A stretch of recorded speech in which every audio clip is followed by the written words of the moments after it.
Hello student, আশা করছি তোমরা সবাই ভালো আছো। দেখো বোর্ডে একটা অঙ্ক দেওয়া আছে। এরকমই অঙ্ক যদি পরীক্ষা আসে তোমরা কি করবে? এরকমই অঙ্ক পরীক্ষা থাকলে তোমাদের যেটা করণীয় হবে, একটা ছকের মধ্যে অঙ্ক দিয়েছে, একটা জিজ্ঞাসা চিহ্ন দিয়েছে, দিয়ে একটা অপশান দিয়ে দিয়েছে, দিয়ে বলছে এই অঙ্কটা এই উত্তরটা কত হবে দেখতে হবে। তো চলো, এখানে দেখো তোমাদের প্রথমে আমি বলে দিয়েছিলাম এরকমই অঙ্ক থাকলে দেখবে কোনটা বের করতে দিয়েছে, যেটা বড় হবে সেটা সমান সবসময় বের করতে থাকবে। যে লাইনটা বড় আছে, দেখো এটা বড় আছে, এখান থেকে এর থেকে এটা বড়, এর থেকে এটা বড়, এর থেকে এটা বড়, এই দুটো সংখ্যার থেকে যেটা বড়, তাহলে সেটা করতে গেলে এই দুটো থেকে কি রিলেশনে এই বড় সংখ্যাটা আসছে এটা তোমাদের দেখতে হবে। লিখে নাও, একটা রুল লিখে নাও, রুল লেখো। দেখতে হবে যদি না, দেখতে হবে না, চলো লিখে নাও যে বের করব কি, বের করব দুটি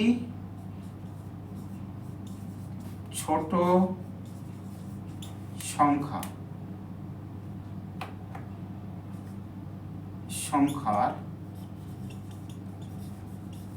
সম্পর্ক দিয়ে বড় সংখ্যাটি বের করার চেষ্টা বা ট্রাই করব। কি করব? ট্রাই করব। এটাই তোমাদের মাথায় রাখতে হবে সবসময়। বের করব, যেটা বের করব বা আমরা কি করব, দুটি ছোট সংখ্যার সম্পর্ক দিয়ে বড় সংখ্যাটি বের করার ট্রাই করব।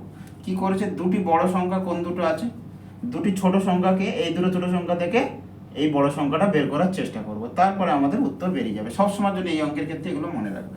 তো চলো, সম্পর্ক তো বলে দিলাম, রুল তোমাদের আমি জানিয়ে দিলাম। তো এবার কি করব দেখো, তো 5 আছে, প্রথমে 5 আর 11 আছে, আমাদের বের করতে হবে 21, তাই তো।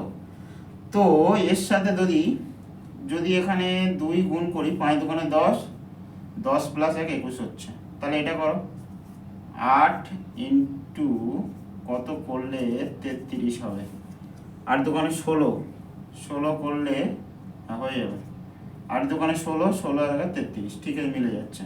তো 7-এর সাথে 2 গুণ করো প্লাস 15 করো, মিলে যাবে। 7 দুগুণে 14, এখানে একটু বড় করে দেখে নাও, 8 দুগুণে 16 প্লাস 17 সমান হলো 3 হাতে।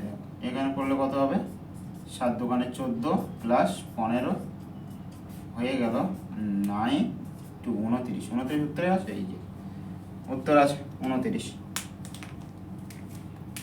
এই হয়ে গেল রাইট আনসার। ঠিক আছে, এগুলো কিচ্ছু না, শুধু অঙ্কগুলো দেখবে যে দুটো বড় ছোট সংখ্যা দিয়েছে, সেই ছোট সংখ্যা থেকে কি করে বড় সংখ্যায় আসা যায় সেটাই তোমাদের বের করতে হবে। ঠিক আছে, এই হয়ে গেল, এটা একটা, এটা একটা, এটা একটা। চলো টাটা।